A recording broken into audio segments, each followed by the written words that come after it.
अस्सलामु अलैकुम रहमतुल्लाहि व बरकातुहू। जिस घर के अंदर ये 10 चीज़ें मौजूद हो और ये 10 चीज़ें पाई जा रही हो तो अल्लाह तबारक व ताला उस घर से रिस्क को ख़त्म कर देता है। अल्लाह तबारक व ताला के रहमत के फरिश्ते उस घर में दाखिल नहीं होते और उस घर में बेबरकती और बेसुकूनी आ जाती है। तो क्या है वो 10 चीज़ें कि जिनकी वजह से हमारे घरों में बेबरकती और बेसुकूनी है। आइए तफसील से एक एक को समझने की कोशिश करते हैं। देखिए, सबसे पहली चीज़ है कि हराम कमाई करना, कि जो शख्स हराम कमाई करता है या हराम तिजारत करता है या हराम कारोबार करता है या झूठ बोल करके अपनी तिजारत और अपना कारोबार कर रहा है या सूद के ज़रिए से अपना कारोबार चला रहा है, तो अल्लाह तबारक व ताला इस सूदी और हराम कमाई की वजह से उस घर में बेबरकती आती है और उसके माल में ज़र्रा बराबर बरकत नहीं होती। इसी तरीके से दूसरे नंबर पर कि जिस घर में कुरान की तिलावत नहीं होती है, अल्लाह तबारक व ताला के रहमत के फरिश्ते उन घरों में दाखिल नहीं होते। इसलिए एहतिमाम कीजिएगा कि हम अपने घरों के अंदर कुरान करीम की तिलावत का एहतिमाम करें। जिस घर में कुरान करीम की तिलावत होती है तो अल्लाह तबारक व ताला के रहमत के फरिश्ते उस घर में दाखिल होते हैं। इसी तरीके से कि जिस घर में और जिस घर की औरतें और जिस घर के मर्द नमाजों की पाबंदी नहीं करते तो अल्लाह तबारक व ताला इस नमाज की पाबंदी न करने की बुनियाद पर और इस नमाज न पढ़ने वाले की नखुसत की वजह से अल्लाह तबारक व ताला उस घर में बेबरकती नाजिल कर देता है। अल्लाह तबारक व ताला के रहमत के फरिश्ते उस घर में दाखिल नहीं होते जिस घर में एक बेनमाजी हो और जिस घर में एक बेनमाजी सोया पड़ा हो। तो एहतिमाम कीजिएगा कि हमारे घर का हर फर्द जो है नमाज पढ़ने का एहतिमाम करे, क्योंकि नमाज न पढ़ने की वजह से अल्लाह तबारक व ताला उस घर में नहुसत डाल देता है, नहुसत आ जाती है और शयातीन उस घर पर कब्जा कर लेते हैं और फरिश्ते उस घर से दूर हो जाते हैं। इसी तरीके से जिस घर के अंदर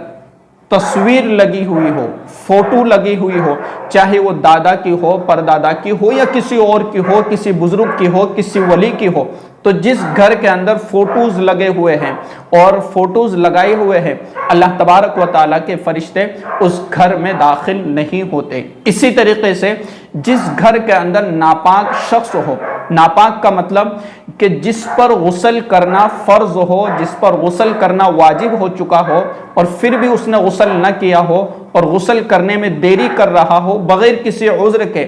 तो उस घर में अल्लाह तबारक व ताला के रहमत के फरिश्ते उस घर में दाखिल नहीं होते। हाँ, औरतों का मसला अलग है कि अगर उनके नापाकी के अय्याम हैं तो वो अलग मसला है, लेकिन जानबूझ करके और नापाकी की हालत में रहना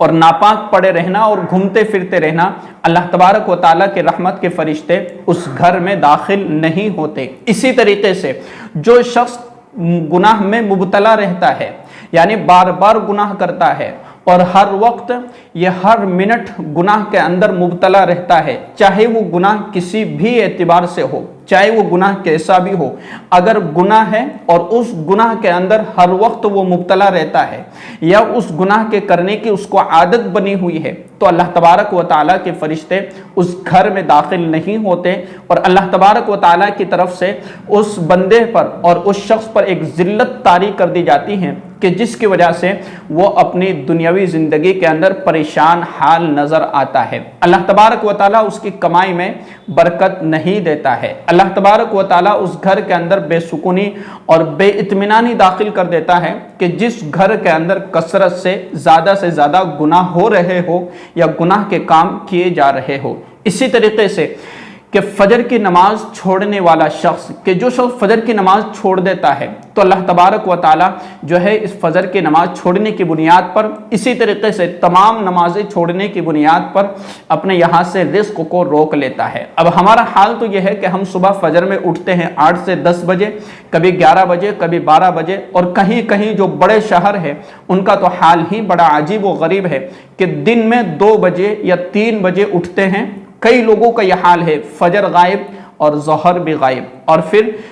दोपहर में उठ करके नाश्ता उनका होता है, پھر ان کا شام کو کھانا ہوتا ہے، رات میں 1 بجے 12 بجے پھر ان کا رات کا کھانا ہوتا ہے۔ تو کل ملا کر کے ہماری نمازیں اگر چھوٹ رہی ہے اور ہماری نمازیں غائب ہو رہی ہے تو یاد رکھیے گا کہ ہمارے گھروں میں بے برکتی کا اور ہماری زندگی میں بے سکونی اور بے اطمینانی کا جو سب سے بڑا سبب ہے وہ یہی ہے کہ ہماری نمازیں چھوٹ رہی ہے۔ اور اسی طریقے سے جس گھر کے اندر کتا موجود ہو، اللہ تبارک و تعالیٰ کے رحمت کے فرشتے اس گھر میں داخل نہیں ہوتے۔ اور آج کل تو بڑے شوق اور ذوق کے ساتھ کتے پالے جا رہے ہیں، اپنے ساتھ ان کو بٹھا کر کے کھانا کھلایا جا رہا ہے، اپنے ساتھ اور اپنے روم میں اپنے کمروں میں ان کو رکھا جا رہا ہے، بلکہ یہ شوق آج کے دور میں بڑی تیزی کے ساتھ بڑھتا چلا جا رہا ہے۔ یاد رکھیے گا کہ جس گھر کے اندر کتا موجود ہو، اللہ تبارک و تعالیٰ کے رحمت کے فرشتے اس گھر میں داخل نہیں ہوتے، اور جس گھر میں اللہ تبارک و تعالیٰ کے رحمت کے فرشتے داخل نہ ہو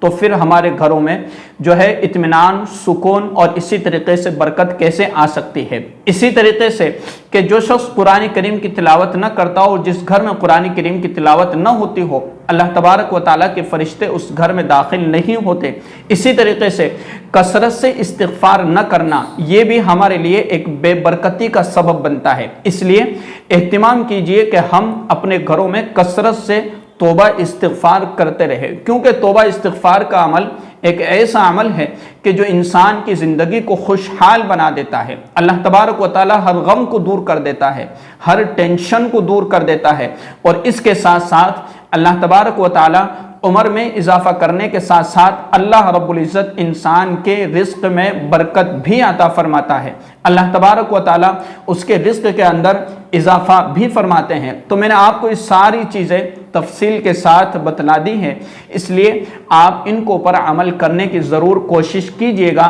اگر آپ کے ذہن میں کوئی سوال ہے تو آپ کمنٹ کے ذریعے سے پوچھ سکتے ہیں۔ اسی طریقے سے اس ویڈیو کو زیادہ سے زیادہ شیئر کیجئے اور اس چینل کو سبسکرائب کر لیجئے تاکہ ہر نئی آنے والی ویڈیو آپ تک پہنچ جائے۔ السلام علیکم ورحمۃ اللہ وبرکاتہ۔